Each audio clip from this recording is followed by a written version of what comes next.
بسم اللہ الرحمن الرحیم۔ عابد راجہ چینل کی طرف سے آج میں اپنے چاہنے والوں کو ایک بہت ہی پیارا عمل بتاؤں گا۔ نبی کریم صلی اللہ علیہ وآلہ وسلم کی سکھائی ہوئی دعا۔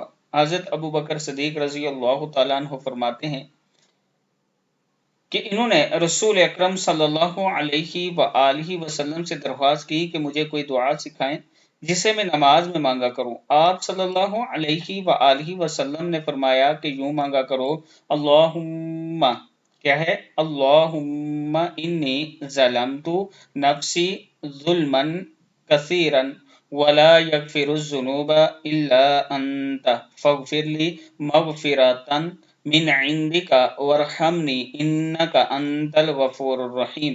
اللہم انی ظلمت نفسی ظلما کثیرا ولا یغفر الذنوب الا انت فاغفر لی مغفرۃ من عندک وارحمنی انک انت الغفور الرحیم۔ اے اللہ، میں نے اپنی جان پر بہت زیادتیاں کی، آپ کے علاوہ کوئی بخشنے والا ہے ہی نہیں، اپنی طرف سے میری بخشش کا فیصلہ فرمائیے کہ میری مغفرت فرمائیے، مجھ پر رحم فرمائیں، بے شک آپ ہی بخشنے والے رحم کرنے والے ہیں۔